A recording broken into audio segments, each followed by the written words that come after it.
Our product, titled OvRSITE, is designed to improve the use of drones for emergency response. The map on the left-hand side is designed to be used by an emergency dispatcher monitoring the emergency response resources, including anything from police cars, police bikes, to police drones. We have 2 police drones shown as the red plane and the yellow plane, and 1 police car shown as the pink car.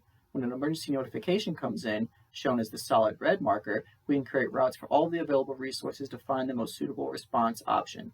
We can see that the red drone is closest. We can deploy that right from the dashboard. The competitive advantage that we have to offer is the automated route generation for the drones. We monitor social media activity to avoid heavily populated areas, while create routes that travel over buildings that can provide coverage to people on the ground. This reduces the need for a pilot while promoting safety at the same time. As a result, we can launch the drone within seconds without emergency notification and reduce the response time. This allows police to get eyes on the scene sooner.